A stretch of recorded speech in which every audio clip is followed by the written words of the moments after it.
What's going on, YouTube? Ferocity here. I hope you guys are doing well. With the launch of Season 2 of XDefiant right around the corner, the developers of XDefiant decided to release a ton of information regarding Season 2. And I'm going to be honest, I think it's time to get a wee bit excited for Season 2 of XDefiant because it's very clear it's an improvement over Season 1. To say Season 1 was a bit of an underwhelming season for XDefiant is a bit of an understatement. It kind of sucked. And if we're going to be honest here, the GSK isn't that great of a faction. But comparing that to Season 2's Highwaymen is night and day. The Highwaymen feels like it was ripped right out of the world of XDefiant, but it was ripped out of the world of Far Cry. The operators look amazing, and honestly, the abilities sound like a ton of fun. So let's go through them. The Highwaymen, like I said earlier, is the brand new faction. They're coming from the world of Far Cry. And they look really damn cool. This is such a better art decision than what they had with the GSK, in my personal opinion. Sorry, GSK mains, but the Highwaymen, to me, just look better. Their passive is also awesome. I love it right off the bat. It's called Revved, where your rate of fire and reload speeds increase with every single kill you get to a maximum of 4 kills. So once you hit 4 kills, the rate of fire and reload speeds will hit their maximum until you die. And then it resets. And then you build up that speed again as you continue on your kill streak on your next life. And this is going to have major impacts to how you create a class. Because maybe you have classes right now that have a fast mag on them, or have a barrel that increases rate of fire. But if you're running the Highwaymen, now you can just remove those attachments and go with something else. Something that's going to help you with recoil, perhaps. And I like this little play. It's going to completely change how you create classes based on which faction you're going to use for that game. Now on to the abilities for the Highwaymen, and I actually really like both of these. You have the Scrap Turret and the Grenade Launcher. The Scrap Turret is a 360 turret that you can utilize to hold down an objective or just control a lane during a linear map, perhaps. And honestly, it seems like it'll be a pretty cool ability to have. But you also get the Grenade Launcher, which allows you to completely wipe out an objective point if needed, or again, hold down a certain area if you need to use it for that. I like both of these skills, and it's going to be tough to pick which one I want to use when I'm using the Highwaymen moving forward. And then, of course, to top it all off, the Saw Launcher is their Ultra. And this feels to be very reminiscent of a DLC weapon that was available in Black Ops 3, where you shoot a saw out of the gun and it just bounces around off walls until it hits something or disappears. And this is the Ultra. I really like it. It's really cool. And this goes hand in hand with how I perceive this entire faction. It's going to be a ton of fun to use. Simple as that. I don't really love the GSK. I find it more or less boring to use them. Their Ultra is great, but I just think the Highwaymen's going to be a lot more fun, especially in an arena-based shooter like XDefiant. So this could be my new main faction. This is a faction I'm probably going to spend money to get day one versus grinding 700,000 XP to earn.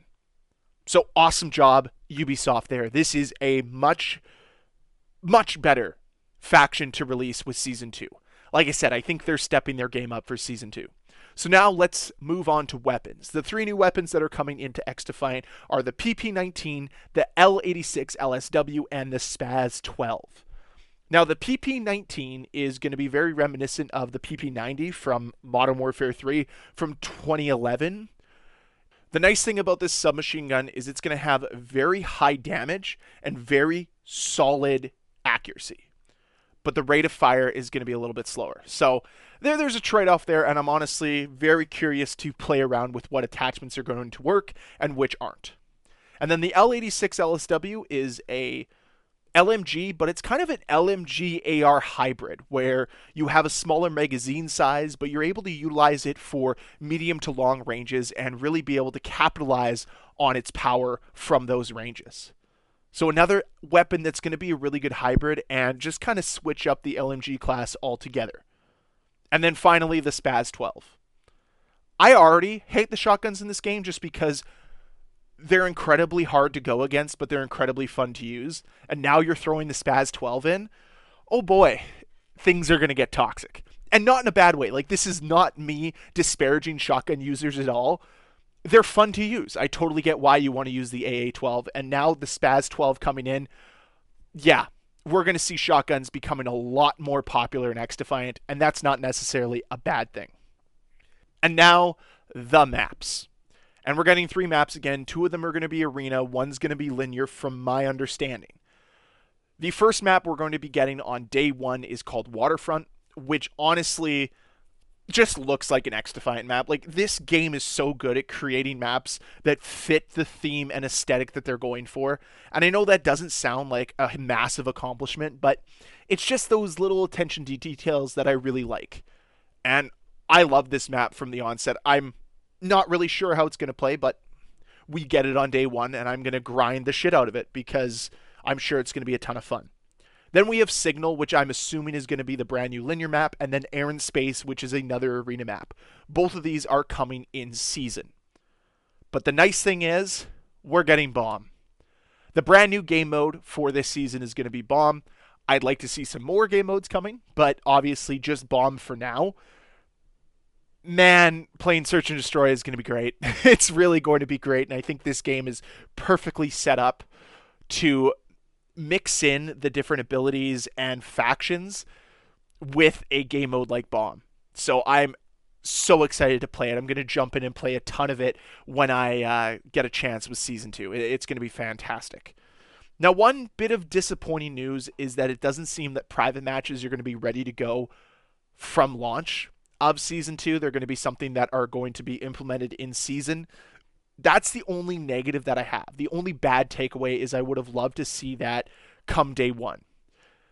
But the nice news is we have a full roadmap for the rest of year 1 for XDefiant, and I covered that in yesterday's video.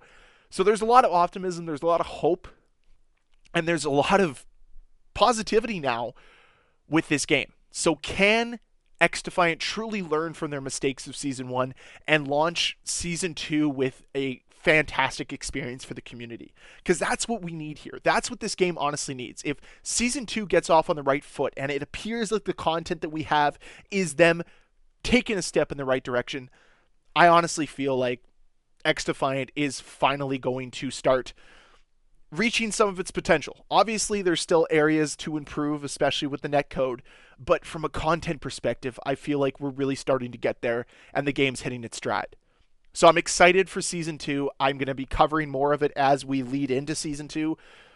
But man, I just want to know your thoughts down below in that comment section. Let me know how you feel regarding Season 2 of XDefiant. Are you excited? Are you a little worried? Are you a little nervous? Let me know. Comment down below. And as always, guys, if you enjoyed this video, please hit that like button. If you want to see more videos from me, please hit that subscribe button.